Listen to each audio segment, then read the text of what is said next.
Okay, it is 5:17. Let's go ahead and call the January 25th Budget Advisory Committee meeting to order. Tonight we are meeting in a hybrid fashion. Some of us are in person, some of us are joining online, so thank you for making time. And I will start with Minkyu Jeon, present. Suzanne Dirksen. Jennifer Nolan. Jackie Lowe. Trudy Peepgrass. Sean Lewis. Heather Driscoll. Christine Hart. Kevin Ingalls. Tim Dodd. James Horan. Great, thank you. We'll then move on to approve the minutes from the last meeting. Is there a motion to approve the minutes from anyone? I will move to approve the minutes from December.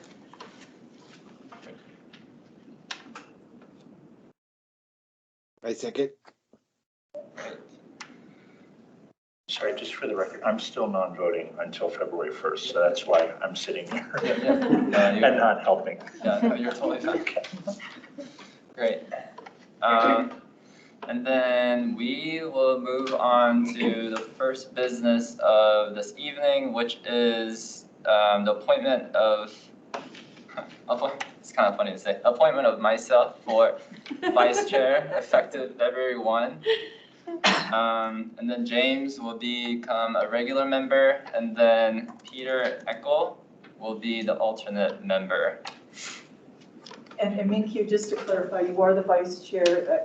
I just put your information on as to introduce the topic. So sorry. Oh, got it. So you're currently vice chair. Got it. Okay. And then tonight we will be hearing from the governance again as part 2 of 2 as it continues from last meeting. So thank you for joining us tonight. Before we give the floor to them, is there any questions from the members that you wanted to ask specifically before? I have no questions. No questions? All right, then we give the floor to you. All right. Tim, did you want to start us off? Sure. So I think most of us were here last time, and so this is actually governance number 2. So basically, it's the same outcome area we dealt with last time. This is a really quick refresher. Governance is our 7th outcome area. The way I look at it is that it's the foundation of everything else that we do. Staff, about a year and a half ago, we spent extensive time doing focus groups. We had, I think, over 50 people randomly participate, and then we also did 2 employee satisfaction surveys. And so really that data and then we did a similar exercise with the leadership team. So that data really led to the development of what we call the blueprint for organizational success. That then became the governance section of our strategic plan. So it has 11 goals.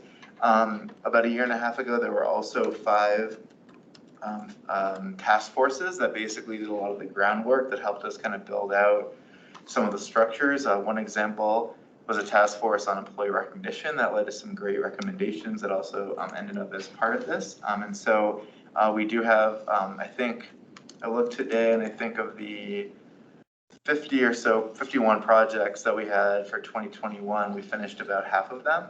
And so we'll think about which ones are more ongoing in nature, which ones we could move. And so we think we've made a lot of progress in this area. And so a lot of the departments that fit into this area are more internal in nature. And so last time, I believe you heard from IT, the city attorney's office, city clerk, and city manager. And then this week you'll hear from IT and HR. No, finance. Sorry, long day. Finance and HR. Do we need to go over any of the goal areas? Okay, since we did that last time. Oops. Yeah, BAC members and council members, I just want to introduce to you the entire finance team, the divisional leaders, because they are the unsung heroes behind the scene to make things happen. So I want to start with Kevin Ingalls. Hopefully you can see him.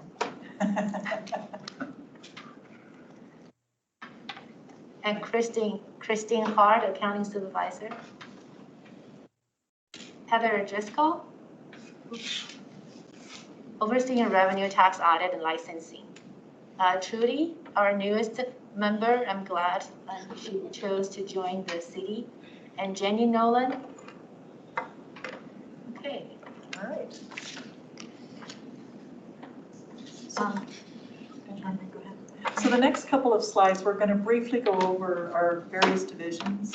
And so the Budget Administration Division is responsible for delivering a draft proposed budget by working with the city department's leadership. And we present this draft budget to City Council for their consideration in August. And a proposed budget is actually printed by September for the citizens to review and provide a public hearing on. So that's our main focus for budget administration. So for the accounting division, you see listed there a number of items that we do periodically. Some are annual, some are monthly. I won't list them all, but one of our main goals is always to help ensure the responsible stewardship of public resources. So we do that through a series of controls, systems, and policies. Sure. So for revenue, tax audit, and licensing, our name kind of is self-explanatory. But for the licensing, it includes the sales and use tax licensing, which is Title IV, as well as most of the Title V licenses, including my favorites like the adult entertainment establishment and the arborist licenses. So we administer those as well on an annual basis. And then for the procurement side, we're responsible for enforcing the city's procurement policy and then ensuring that purchase orders and solicitations are completed for those purchases in a timely fashion. This is our organization chart. We have 4 divisions. You can see the yellow is the budget, the blue part is finance accounting, the green is for licensing, revenue, and tax audit, the orange is the procurement. Currently, we are not fully staffed yet. We're still hiring the tax auditor. This position has been vacant for a year. We are in the process of hiring the budget financial analyst, which is Jenny's backup, and 1 more accountant for Kevin's group. Because the finance accounting is a very labor-intensive group, but we try to automate the process as much as possible. This is just a few 2021 accomplishments. If you're interested, just read through the details. We will not spend too much time. And this is selected 2022 project. I want each division leader to mention a couple. This will be very helpful for our conversation to see how the BAC can help us to position ourselves for future success. Just a couple. So from the finance and accounting piece, or finance piece, we're required to have an annual audit. So that's an important part of our year. You can also see here that there are a lot of large financing pieces coming up. So there are going to be a lot of big projects going on. So we'll be working closely with those departments to ensure that we can provide timely and accurate information for those. Christine, you want to do the accounting? Sure. Utility billing will be going live with a new system in sometime in 2022, and so we'll be supporting that from the finance and revenue side of things, and then working to revise our travel and reimbursement policy, which is long overdue. And as far as procurement goes, we'll be looking at the current procurement policy and P-card policies to review and revise those as necessary. My group is going to work with the city attorney's office in updating the Title IV with some code revisions to make it clearer for everybody's understanding this year. And again, the main focus of the budget division is to provide a balanced 2023 operating and capital budget by the 3rd quarter or by September 15th as required by charter. Just wanted to mention the finance department did did underspend its 2021 budget appropriation by about 290,000. This reduction is due in part to several positions that were vacant during 2021. They're listed there for you, as well as we paid our financial advisory services for the issuance of the 2021 stormwater bond issuance out of those bond proceeds. So typically you'd pay those financial advisory services out of our general fund budget, but because of this issuance, when you do have a bond issuance, those are usually netted from the proceeds. Also, in 2022, finance does not have any specific capital projects that we're going to be spending money on. However, we will be supporting city departments with the financial monitoring and reporting of capital project spending. Yep, I want to take some time to talk about the finance department organizational chart, the current structure and the structure in the future. You can see the current structure. If you remember at the council meeting, I mentioned the finance team should not be in the back office, should be the front office. So you can see this is actually an organizational chart from Association of International CPAs. I'm so glad my visions actually align with the industry standard. The current structure, traditional finance structure is, we spend a lot of time focused on transactional procedure reporting, but very little effort on analytical, insightful. But in the future, the model should be, you need to put your top performers up front at the front office. The reason for the new model is disruptions in the world. Think about a technology disruption. Think about a COVID disruption. When you have this new model, you have the organizational divisional leader to help the stakeholders to move to quickly, then you can add added value to the organization. So that's the reason for the new model. But how can we transition from this old model to the new model? What can we do to handle the transactional activities? There are three different ways. Through automation. We have an enterprise resource planning system called Tyler New World. We really need to maximize that system. And also you may notice if you read our annual report, which will be issued pretty soon, we have a lot of online portals. We really want to leverage all those new systems so we can automate the process to create a more bandwidth for those divisional leaders. The second is outsource. We want to outsource repetitive or one-time projects to other professionals. But I just quickly learned it's very expensive to outsource to other accounting firms now. Even I reached out to 3 accounting firms. Actually, even one did not respond to our proposal. That had never happened before. Then the third one is foundational staff. We want to hire foundational staff like staff accountant, senior accountant to handle the transaction type of work. So we can free these divisional leader to provide added value to the internal customers. Question on that. Yep. What is your ideal timeline to get this future state in order? Excellent question. It's not what I want to do. This needs to be an organization-wide effort. I will tell you, this is the future of the finance department. It's not just for city, it's for all the organization. But we did a human audit to see what's the perception of a finance department within the city. Then we can see this is my future, this is the current state, how long the journey will take. Thank you for asking this question. I'll answer your question in the next slide.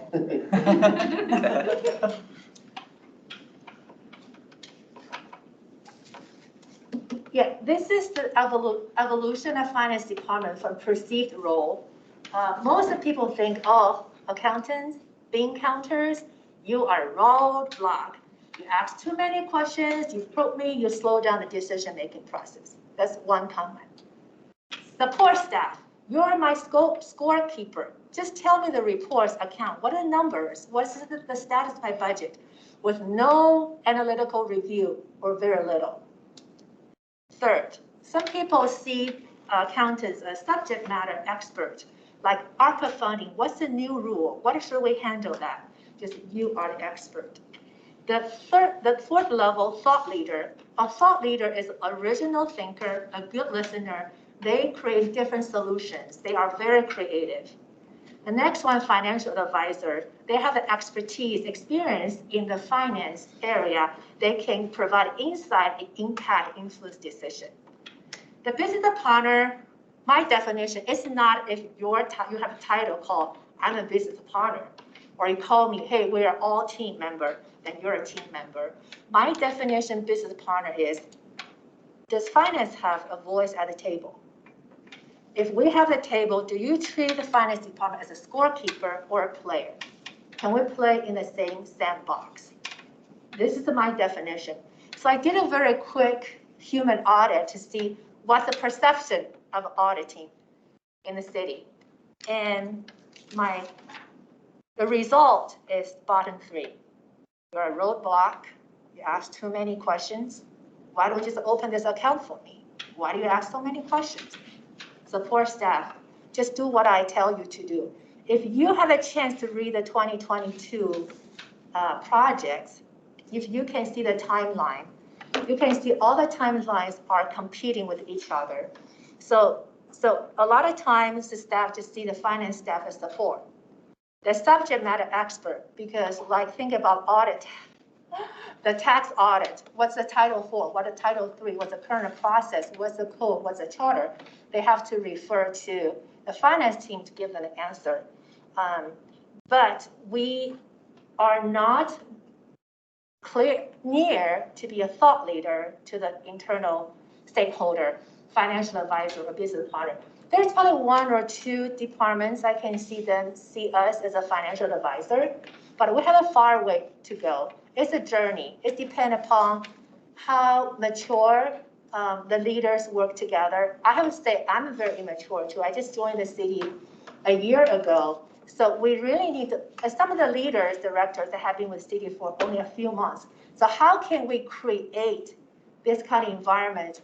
We need to ask ourselves, in order to move the finance team from the older model to the 21st century model, we need to ask ourselves, we need to grow together.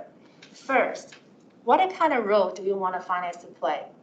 We'll be very happy to be a subject matter expert. Or do you want to empower finance team to challenge conventional wisdom? Or no, we have done this way, we'll always do this way. I have never seen this happen. So we need to have an understanding from other leaders from the organization before we can move from the old model to the new model. On the other hand, what is the responsibility of the finance team? How can we upskill so we can really assume to become a business partner, financial advisor, and thought leader? Because whenever we have quite a few professionals have specific certification like CPA, certified fraud examiner, certified professional, procurement professional. Whenever we take a class, I know in the 21st century, every financial professional need to have technical skills, digital skill, people skills, leadership skills, and digital. So I told my team member, it doesn't matter if you work from the city or other places, you need to know this is what the industry requires of you for your future. Never settle at a status quo. So thank you for asking this question. This is a journey. It's not just unique to the city. I feel a lot of time the internal customers love the finance team to be a support staff. If you can support them, usually you can build very good rapport. But how do we move our mindset from the bottom 3 to the top 3? It's not what we can do. It's the organization need to talk about, do you want finance? Which role you want finance to assume? Yeah, thank you. Next one. The challenge we face, I want each divisional leader to tell you their pinpoint. So mine is hiring and retaining employees. Obviously, everybody's heard of the Great Resignation. The city, including finances, been subject to that. Luckily, we've been on a streak recently of finding some great employees and holding on to them. So hopefully for those 3 vacant positions we have, we'll keep that streak going. Another opportunity we have in 2022 is cross-training and providing backup supportive positions, especially those that have one person in a role. And this one is near and dear to my heart because I'm a person of one. I don't have anybody to back me up if I'm on vacation or if I'm out of the office for an extended period of time. So we have in the 2022 budget a position for a budget financial analyst who will assume that backup and support role. So another challenge that we're seeing this year particularly is the ability to maintain our day-to-day operations and also support the large number of projects that other departments have. Because at some point, they all need finances support for those projects. And we've had historic levels of grants, which is fantastic. But monitoring, reporting, keeping track of, handling the single audit for those is an additional challenge that we're facing this year and in the coming few years. Jackie, one quick question on the previous slide on the bullet number 3. I would tie, obviously there's an impact there to, or tie into the hire and retain employees. You don't have enough staff. It's hard to kind of keep up and maintain those responsibilities. But I'm assuming there's probably other layers there that is, causing the ability to keep up those. I'm sure automation and some things like you mentioned earlier, but is there any other layers there or anything that would be noteworthy to the BAC? Excellent observation. That's exactly when we talk about how BAC can help us. Hiring more people is just one part of the solution. Yeah. I think the better question is, how can we work as a team to determine what projects we're going to take on? What's the estimated timeline? So we do not have competing deadlines. It's a communication, like I said. Do you treat the finance department as a support staff or your business partner or advisor? Your mentality and mindset will determine different competing deadlines or reasonable deadlines. So thank you for asking this question. That's why when asking for how to solve this problem, I did not add more staff, more resources. Yeah. Because if that's our mentality, it doesn't matter how many staff we add, we're still in the same position. Yep. Thanks. Thank you. This is what BAC can help us. I forgot to tell you when I created the organizational chart, I want to elevate my staff to be the divisional leader because this is my philosophy. I want to use the strength of my staff. I feel that's great for morale. Can you imagine you use each person's strength in their best capacity? I feel as a leader, it's my job to remove the roadblock for us so they can run and their ankles will not twist. So I feel that's my goal. But we also need a BAC help us so you can help us to remove the roadblocks so we can run without any concerns. So this is the first thing we need from BAC. So as you've seen in a couple of the other slides, the amount of financing and federal funding that we're going to be receiving or have received and are going to be receiving over the next couple of years is really unprecedented for the city. So that's going to put a little more emphasis on the budget process. So I think that is an opportunity for the BAC to help. And in addition to that, as departments begin outlining their 2023 budget, we would appreciate BAC's support in providing their citizens' perspective as well as an objective perspective when reviewing and assessing the reasonableness of those requests. Yeah. The third one, we need a BAC to help us to prioritize operational and capital project requests based on cost-benefit analysis. We all have a strategic plan, but I believe it's a BAC's responsibility to ask the question, how much will it cost us to implement a strategic plan? Is the cost benefit worthy? Is it too expensive? Or we can better utilize the resources? And also we need to ask the question, what's the consequence of not implementing some of the strategies? So we just need to ask better questions for the future planning. The next one, when your time permit, we encourage you to attend and offer your insight on the 2023 budget. We have the calendar draft ready for council meeting. And also internally, we have a budget review committee. This is a creation from city manager's office with the staff to ask each department budget-related question. We just submit a list of questions to Assistant City Manager Tim. Everybody does it. They get it 2 times a day. Don't worry. How he can help us to define the role and responsibility of budget review committee, and what's the baseline question so we can be prepared. I remember Suzanne mentioned some of you might be interested in attending some of the meeting, tentatively scheduled in July. So once we finalize the budget calendar, you're welcome to be part of the voice. Any questions for finance team? Not for me. I thought that was great. Thank you. And Well, I guess my only question, point of clarification, so your objective is not to increase your number of staff.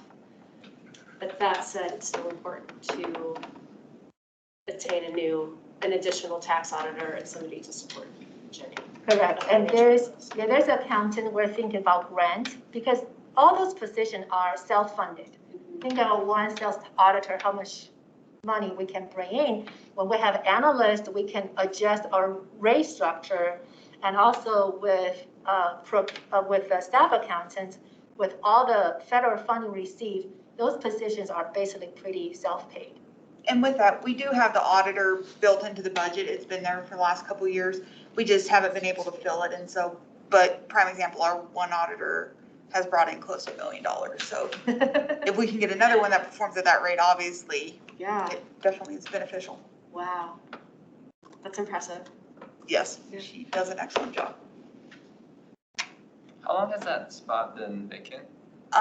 We had somebody in it for 6 weeks from middle of January until middle of March last year, and then it's been vacant the rest of the year. We've posted it multiple times, and unfortunately, the candidates we have, when we interview them, either they've taken other positions or we get to them too late. And so we're actually hosting the Colorado Tax Audit Coalition meeting here next Friday. So we're hoping by showing off the city that maybe we'll get a candidate via that. So we're reposting it this upcoming Monday. And so we're hoping to fill that sooner than later. Got it. So was it last month we were talking about some risk that the city's facing is that many of the positions, not necessarily in finance, but they're not at fair market value, is that right? Do you find that might be the case with this one or no? Honestly, the reason why I lost my auditor after 6 weeks is she got a job offer for $30,000 more than what I hired her at. And so that was the situation with that. And the person before her left to go to the IRS because it had more growth potential over time. I think, Suzanne, we were told, I'm looking at my notes here, that Englewood is at about 25% of midpoint was how it was characterized. And that was compared to Longmont, for instance, it's at 105. Well, and I should mention that that was a guesstimate. I know Longmont's goal, I think it's, between 101 and 105 of market midpoint. We just did the analysis, and I'm sure Sean will get into this in his presentation, but we're a little bit better than the 25%, but we have many, many people more than, 10% below, so. Okay.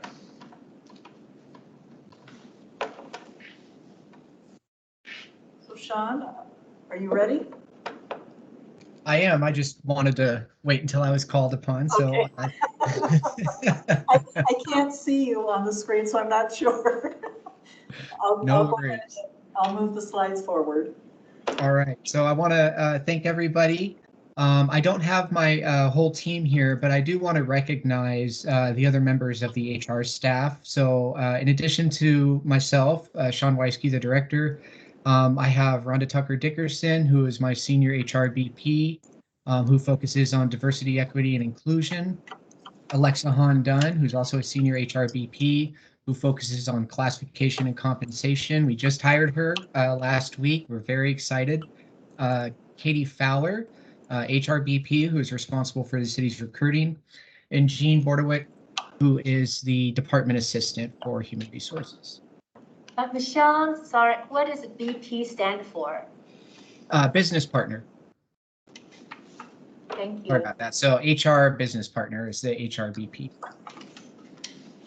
So department overview, we have multiple divisions. As I just alluded to, we have recruitment, classification and compensation, diversity, equity and inclusion, training and development, benefits and retirement, and then business partnerships. And I'm going to go over each one of those in a moment. So recruitment, it is your what you would think recruitment is. We coordinate with departments, we post those positions, we source talent from the market, and we assist with developing recruitment plans and identifying talent pipelines, different colleges, universities that may be conducive to having that public service mindset, focusing on those areas, collect applications, screen for the minimum qualifications, help with succession planning and identifying strong internal candidates. Overall, recruiting is really the marketing department for the city. In order to become the employer of choice, we have to get our brand out there. And that is something that I am currently working with Katie Fowler, who is the city's recruiter, on developing that plan and getting that up and running. Classification and compensation. I just mentioned we hired a class and comp professional last week. It is the city's first classification compensation professional that we've hired. We're very excited about the work that we're going to be doing around class and comp. As Sean mentioned, we have a lot of employees who are below 10% of midpoint. So that is something that we are going to work feverishly to correct. We want to be competitive in the market, and being percent below midpoint is not something that set us up for success on recruiting the best and the brightest talent out there. So classic comp, essentially, they establish and approve job descriptions in conjunction with departments, conduct annual job and compensation surveys. This is where we want to make sure that we're consistently being competitive with market rates. And we need to be able to have that flexibility to modify the compensation plan as needed based on different economic factors. Right now, it is definitely a applicant market. It's not an employer's market right now. We may be in a situation where we are in an employer's market, and we want to make sure that we have that flexibility to remain competitive, and we are not unnecessarily increasing our costs if it's not needed based on the market rates. We want to ensure internal equity, making sure that we have clear hiring guidelines, consistent job evaluation processes. It's something I really want to get a handle on. Me being here for 4 months, I've quickly learned that a lot of our different job descriptions are not accurate. And so that means that the pay grade that is associated with that job description is not an accurate reflection of the complexity that job entails, and that person may not be getting compensated correctly. So that's something that Alexa and with the assistance of a third-party administrator, we are going to be tackling hopefully by the second quarter of this year. The class and comp also review and establish job descriptions for accuracy, legal compliance, and inclusionary verbiage. We want to make sure that we're not being exclusionary, not using gender pronouns in our job descriptions. We want to make it as inclusive as possible, so we're not artificially barring people or making people feel like they are not welcomed at the city. We want to have a wide and broad net and get as many people interested in working for the city as possible so that we can pick from the best and the brightest.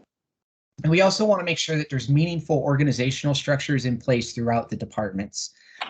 Class and comp is not just about classification and compensation. It's making sure that the department has the right people, the right structure, and that we're paying people according to the structure that they're in, that we don't have compression issues with supervisors and staff.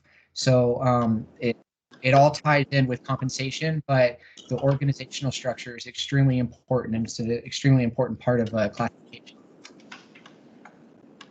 Next, we have the diversity, equity, and inclusion. So this is kind of in its infancy here at the city. We're still developing that area, but as of right now, we're promoting training and events that bring awareness to DEI in the workplace. One of the things is developing a DEI focused reading group, so book club.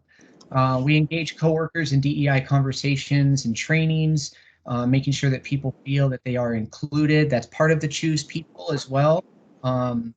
Initiative that we have going on is to make sure that inclusion is a focus of the city. Reviewing and developing policies and procedures that promote workplace DEI. Again, it's all about inclusion, making sure that we are treating people equitably, and that we're making sure that we understand different perspectives to be able to develop a more inclusive city. Identify organizational hotspots. So, there are certain departments throughout the city that we are working with that have had some employee relations issues. Some of them are grounded in issues that relate to Title VII protections, which is part of discrimination, harassment complaints. So we want to make sure that we're going in to those departments, we're utilizing the training and the expertise that we have to try to turn down the proverbial heat, and ensure that everyone has a nice, safe, and effective working environment. And then also champion the city's efforts with the employee workforce in the community, making sure, again, this is about branding, getting our brand out there so that we can attract a diverse workforce and get the best and the brightest. Training and development. This is an area where we're currently hiring for the subject matter expert for this area. Obviously, this is incredibly important to the organization structure, organization's culture, not structure, the organization's culture. We want to make sure that we're assessing and identifying training gaps. One thing that I've heard over and over is that we want to have a robust supervisory and leadership academy to equip our frontline supervisors with those tools to make sure that they have everything they need to manage their staff and get the best out of their staff, as Jackie was talking about. Remove that red tape, allow people to run their people have their own personal genius, and we want to make sure that they're able to utilize that and contribute to the city. Making sure that any training is aligned with the city's goals and meeting departmental needs. This is part of getting comprehensive metrics put in place with HR as well, that we're not just creating training for the sake of training. What's the impact of the training? We want a good return on investment. So we want to get metrics in place so that we can ensure that we are aligning our training to the city's goals. Developing those training programs, reviewing, utilizing different vendors, training materials from different vendors. If the issue that we have goes beyond our internal staff expertise, we'll utilize an outside vendor to bring in that expertise, do some train-to-trainer programs. That way we can save money in the long run and still continue to provide that type of training to our staff. Want to make sure our training is updated. And as I mentioned, evaluating the effectiveness of our training, including annual performance evaluation process, and having something that is very beneficial for employees to be able to reflect on and grow and further develop their careers. And so then the last two sections are the benefits and retirement piece. So benefits. This is the retirement plan, your health insurance, leave policies, workers' comp, our wellness programs. This is what that division administers. We oversee the overall enrollment, renewal, and delivery of benefits. We monitor the regulations and the market trends, ensure that we have competitive benefits out compared to the market. That's something I'm going to be focused on this year because our health insurance is up for renegotiation this year. So that is something that we're going to be taking a look at, ensuring that our benefits are still meeting the needs of our employees. And also manage the contracts with our outside partners. We have benefits vendors, insurance brokers, and investment managers that help to manage our retirement plans, assets. And so that division helps to manage those relationships. And finally, the business partners. So we have a host of business partners that are responsible for specific centers or specific divisions and centers of excellence, which are the areas that I just went through right now. But in addition to being subject matter experts in those particular areas of HR, they also help, as Jackie was talking about, wanting to get to with finance, to be that strategic partner for the business, for the different departments. So we help with strategic planning related to all types of people resources, making sure that the financial implications are considered, even long-term financial implications, cultural considerations, what the market forces are out there. A lot of times, managers and department heads, where this isn't their area of expertise, they may want to do something. It may not make sense financially or in the long term. So we'll find alternative ways to be able to get to where they want to go, but maybe in a more efficient manner. The business partners are also responsible for investigating claims of misconduct, discrimination, and harassment, and recommend mitigating actions, i.e. disciplinary matters or training. And then they also assist with labor negotiations and labor relations matters on a daily basis, on an ad hoc basis. And so this is an overview of the org chart. As you'll see, the majority of the employees in the HR department report directly into me. It's very flat structure of the department right now. We have 9 FTEs, and as of right now, we have 4 vacancies. So about 50% of my department is vacant right now, but we are recruiting for all of these vacancies right now, and we're holding interviews for the training and performance business partner next week. So hopefully we'll have somebody coming on board relatively soon for that position. We did not have any funds returned to the balance this year to the general fund. I'm not 100% sure as to whether I'm going to be over this year. I'll get to that on my next slide and challenges faced. Oops. Sorry about that. No, it's all right. Jenny. When you talk about budgets. Okay, now I don't know what I did. Oh, you clicked 20 cents. Oh, it's the previous one now. There we go. There we go. All right. Sorry about that. Oh, no, it's all right. All right, so challenges faced similar to every other department in the city. Staffing levels, as you just saw, have about a 50% vacancy rate right now in HR. So it has been a challenge. I've had, in the 4 months that I've been here, I've had 2 resignations. And so it's been difficult, to say the least. Hiring during the Great Resignation is, we see it every day, trying to source talent from various areas. It's just a lack of people out there right now. Trying to get people interested in the city is somewhat of a challenge. The impact of COVID-19 has definitely challenged me and my staff, having to pivot, seems like on a daily basis with the different developments that are happening, the infection rates. So it's definitely been a challenge. It's also shuffled in this different approach to work. Remote work has become something that is a challenge as well, with sourcing talent. There's a lot of people out there that prefer to work remotely. And we're seeing that in interviews, people asking these questions about remote work, flexible work options. So that's also something that we're trying to be responsive to.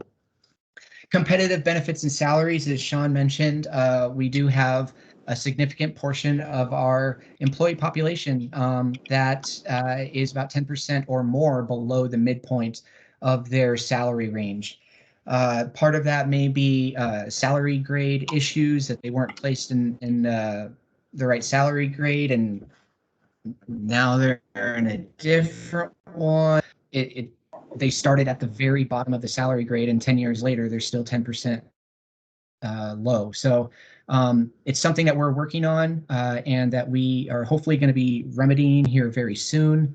And then, as I mentioned earlier, with the class and comp, new class and comp professional that we just hired, Alexa, we're going to be conducting a comprehensive classification and compensation study with an anticipated completion date at the end of Q2. When I came in 4 months ago, there was a lack of historical information. A lot of this for the department, for the HR department specifically, which has been a challenge. Just trying to find basic things has been difficult at times. And so having such a high turnover in staff, all of that institutional knowledge also left. And so we're kind of rebuilding from the ground up on some things. And part of that, as I mentioned, the budget not having anything to return to the fund. We discovered the department after I came in and had some time to assess. We had a lot of unpaid invoices, lack of vendor documentation of who we owed money to. We're still trying to suss that out. I think we have a handle on it now. I don't think there's anything outstanding. But because of that, we did have a challenge with the budget this year. Not that we went necessarily over, but there was nothing left over after we exhausted paying everything. And so we do not have any capital project priorities, but I will echo what Jackie talked about as far as prioritization and partnering with HR as far as capital project initiatives. A lot of that requires sourcing talent. Sometimes it requires seasonal hires. So it definitely is helpful if HR is a part of those discussions early on.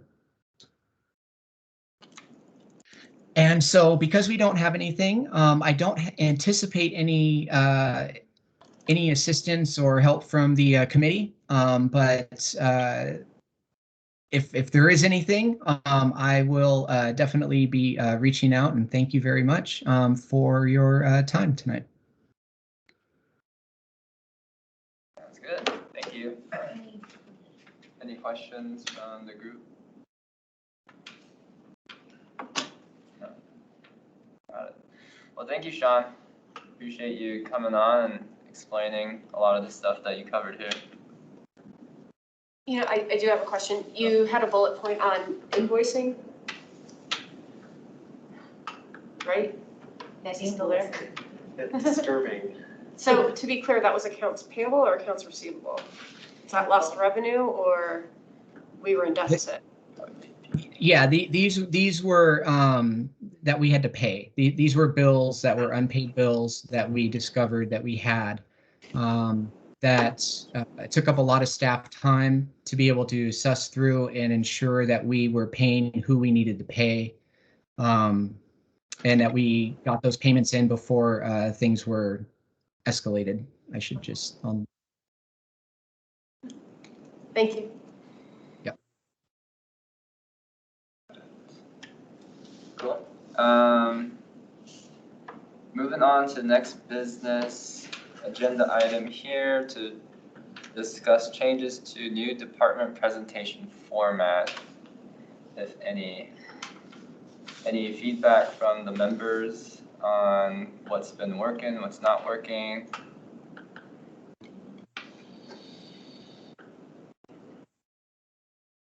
I personally feel like it's been going well. I like hearing the overviews and I like hearing the different segments of what each department heads need help from BAC in general. I think that's really helpful to nail down like 1 to 3 things.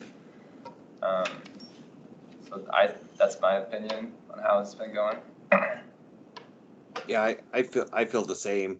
I mean, other than I saw pulled up some of the older presentations from previous years, but being new to the committee, kind of it's straightforward and easy to kind of take in. So appreciate the time that folks are putting into it and the time that Tim spent on getting the format set up and working with folks on it. I have to say I really appreciate it, and I commend Jackie for sharing some of her vision for her department, not only kind of the nuts and bolts and operational pieces of things, because I know we've asked people to share their challenges, but I also like to hear kind of the optimistic view of where's that department going. So thank you for that. And I think Sean alluded to some of that as well with some of the things HR is addressing. I agree. I like the way these are going. The presentations are providing me with the information that I want to hear. I guess the only thing I would like to see, and it might be a challenge to present it this way, is each meeting is aligned with the strategic plan and specific outcomes of the strategic plan. And I would like to see how departments either have symbiotic relationships in achieving these outcomes, or maybe antagonistic relationships in achieving these outcomes. We have 2021 accomplishments. Yeah. Yeah, that's a great question or comment. What would that look like for you? Can you think of a format or a question? Yeah. I'll continue to think about it. I think one example of how the more symbiotic relationship is what we were talking about earlier, is the competitive nature of benefits and the Great Resignation and what have you. I mean, that's very much a financial objective and a human resources objective. And also getting the staff that you need to do your job. So your department can best support the city and collaborate with the city, but at the same time, you don't need more warm bodies, you just need efficiency. Yeah. I don't know that I've answered your question, but. Well, it's a question that, I think Tim and I ask all the time is, where do we have, true cooperation? Where do we have conflict? How can we not avoid conflict, but deal with conflict, positively and productively? And, I think in terms of structure, that's one of the reasons why, Tim is over the three departments that I think have almost the most need to work symbiotically, to use your term, between IT, finance, and HR. Because if there's any conflict between those three departments, everything falls apart. I mean, we cannot function as an organization if those three departments are not working well together. And what I'll say about the leadership that we have, at all levels of those three departments, is that I think we absolutely have, are getting the right people on the bus to make sure that, that those relationships are working, that the processes and procedures that we have in place ensure that, that coordination. And so I really think we have, the people at the table, the people on the call, and I would include, IT that presented with us at the last meeting, in that too, that we're really trying to, build those teams, make sure we've got the right folks, and then, just have the right structure and the right, communication avenues to make sure that that coordination is there. And also, to Jackie's point, making sure that, none of these, departments are considered solely a support service. That they are leaders, at all levels of the organization. I really appreciate that, that comment. So yeah, that's just a little commentary on your point, but if there's a way that we could kind of explain that or kind of give light to that, I'd love to hear it. Yeah, one possibility might be a meeting like tonight, hearing from both departments saying, here's one thing that can benefit all of us. Here are two things, because with budget development, you can do anything, but you can't do everything, right? So in contrast, it might be beneficial for the BAC to hear, if we accommodate or make this recommendation on behalf of finance, that's a sacrifice in this way for HR or vice versa.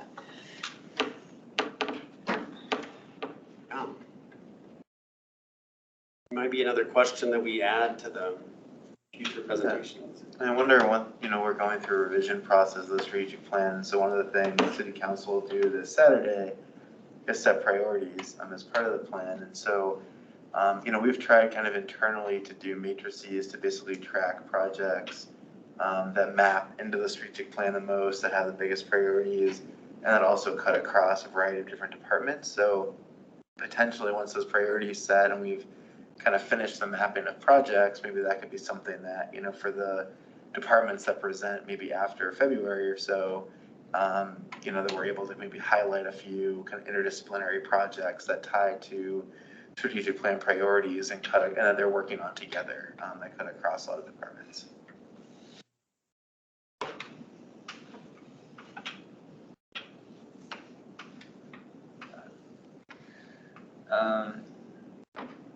Okay, moving on to the next item is discussing the change of BAC meeting date and or time. And I know the last meeting, there were discussions about what if we did second week? What if we did like a Wednesday or different day? So, and I know that Jenny has a few slides or a few things that she put together to kind of take a look at it together here for us tonight.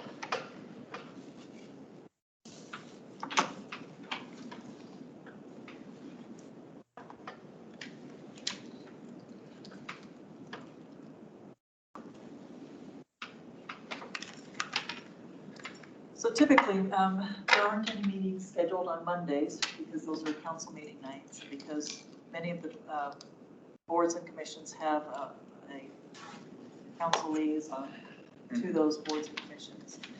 So, and Fridays, doesn't mean that we couldn't meet on a Friday, but I don't know how many people are interested in meeting on Friday. So basically the days of the week that we could meet are Tuesdays, Wednesdays, or Thursdays. Yeah. I will say I'm strongly opposed to meeting on Friday.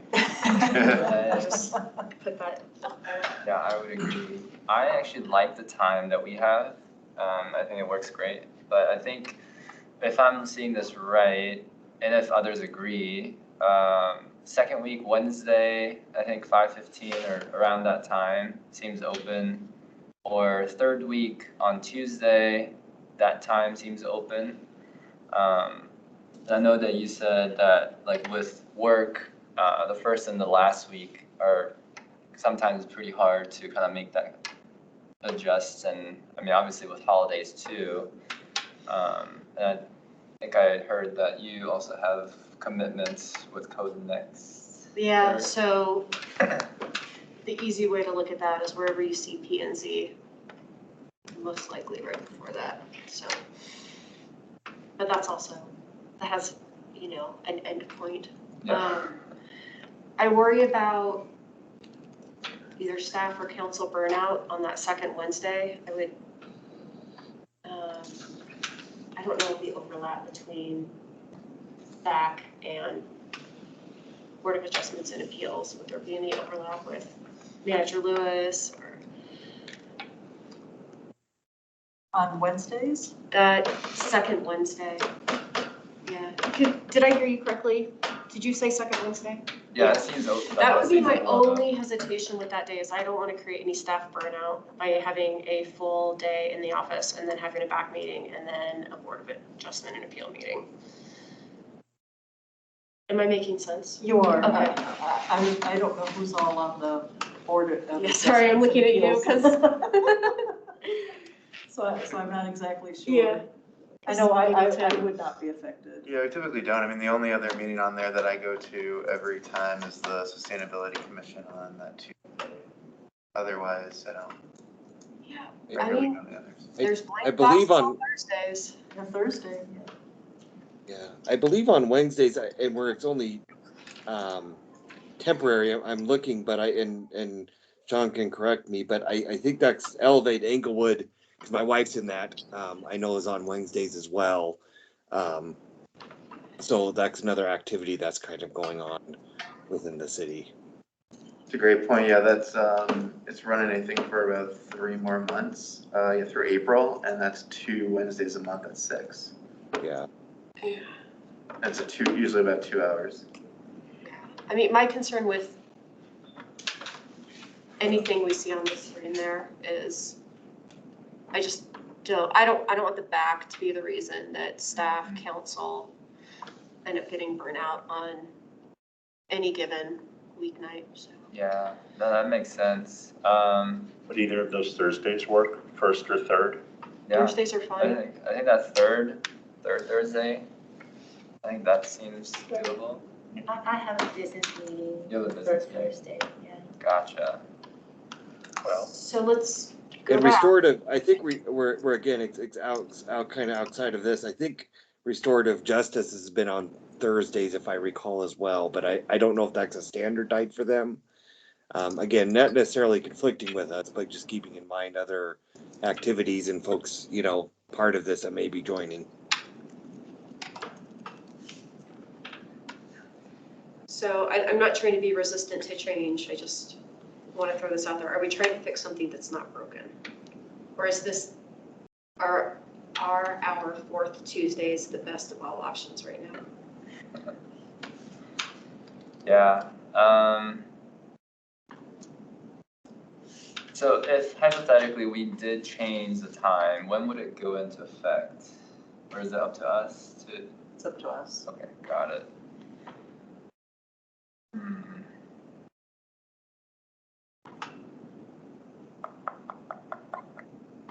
Well, and the other thing is, we have a new member joining, In February. so that new member is expecting to join us the fourth Tuesday, and if we change, I'm making this up, if we change it to the second Wednesday and that person has a conflict, then we're back at square one. Yeah, maybe we could So- table this until he joins us. yeah, I agree. Okay. Yeah, and please trust me when I say I'm not trying to be resistant to change. I really want to do what's best for everybody. I just trying to think of other reasons. I don't know, I don't want to jump the gun at making change if this is kind of the best scenario right now. Yeah.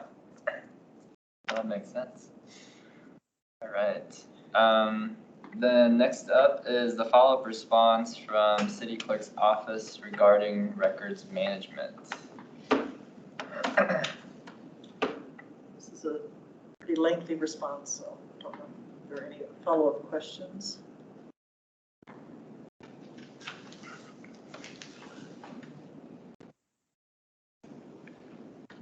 Yeah, it seems like this is more informative more than anything.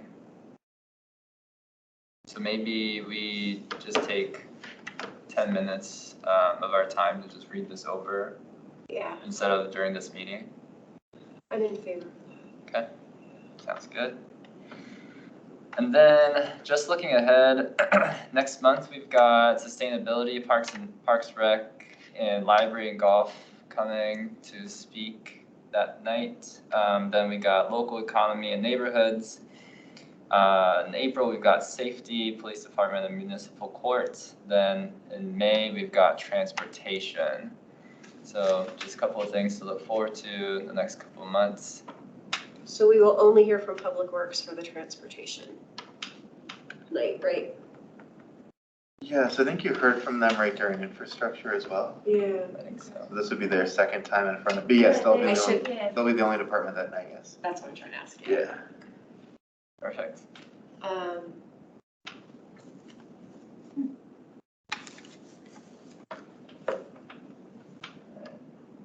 And member's choice. Anything from anybody?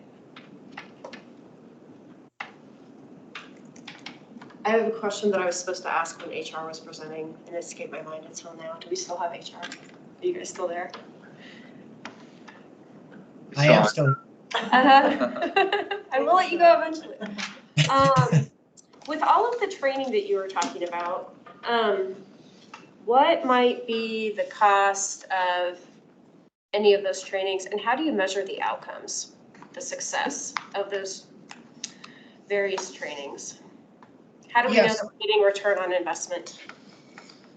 So I think that it's going to depend on what we're trying to resolve from that training. So for example, let's say, when I was talking about like the employee relations issues, let's say we have issues with supervisors that are not treating staff in the most professional manner. It doesn't cross any legal boundary.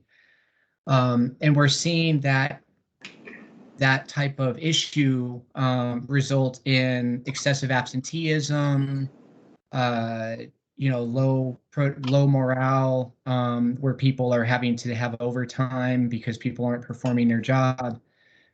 So if we go in and we provide some training, supervisory training, getting people those skills that they need, and we start seeing those returns, we start seeing that culture change. We see overtime numbers go down. We see sick leave numbers go down.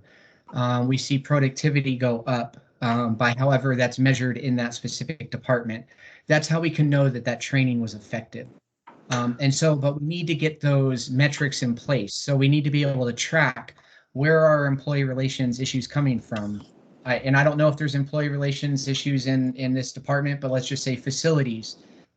Let's say there's a lot of employee relations issues there, and we're tracking that. On average, we get 1 per week. If we implement some type of supervisory training, we see those numbers go down. We'll know that training most likely was effective.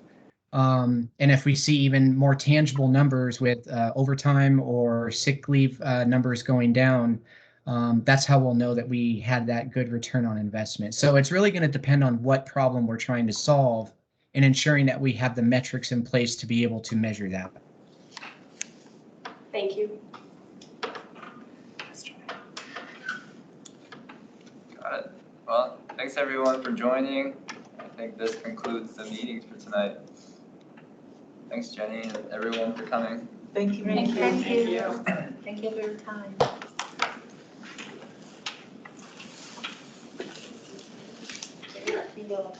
Absolutely. Hopefully that all worked out. Oh, thank Yeah, that was you. great. It wasn't even about finance, just good No, leadership and. yeah. That's why I want you to see they make things happen. Yeah. Not me. And it's not just for you, it's for me too, because I will have been in the city for a year. This is my future. This is the current state. How do we do it? But it's not what I want to do, it's what the city leader wants to do. If they just want us to be a subject expert, that's totally fine. But the challenge sometimes is finance has a fiduciary duty. And I feel if we cannot be an equal partner, I don't know how we can fulfill the fiduciary. Yeah. That's my biggest concern. I see. So I want to make this very clear. You know what you want to do. We're totally fine, but you cannot ask us to have a fiduciary duty, but just ask us as a scorekeeper. Right. None of this is my biggest Yeah. concern. Yeah. Yeah, and I like the pyramids too. Yeah. And I was thinking, if you flip flop it, which is your goal, and you have more people being forward thinking and Yeah. analytical, that in times of, what was the word you were using? Destruction. Destruction. Or disruption. Sorry, Disruption. disruption. Yes, disruption. Did I say destruction? We're both very correct, actually. No, disruption. Because I told it, it's coming. There's another one. It's coming. You're right. So what I was, your diagram looked like this, right? And this is your goal, is to have more people up here doing the analytics. But that way, when you have destruction, like if this is your normal state in times of destruction, these people can shift down here. And it's like, I work in healthcare and I get project management by brain. Yeah. And Because a lot of that's when people you cannot have- go there. Yeah. They can go down. right, you can have your hospital administrators running vaccine clinics. And I mean, that's the simplest example I can think of. Thank you so much, because this is what I'm trying to champion. Right. Like this is normal state, but it allows The flexibility to be flexibility and nimble. adaptability in Yeah. times of disruption. Disruption, thank you. Disruption. Disruption is an appropriate word. Tim, not Todd, disruption. So I love it, Jackie, but I have a question. Yeah. I noticed, I mean, I get the inverse, but I noticed that there's fewer little people than the one on the right. Yes, because that's why, but you still have so many transactions that you can either automate process or outsource. But you don't tie your leader to doing the day-to-day mundane work. So I get that, I guess I was just saying, so you had maybe 8 or 9 little people on the bottom in the first one. Uh-huh. But then when you flip it, when you do the inverse, for the second one, there's only like 3 people at the top, not the 8 people. So what happened to all the people?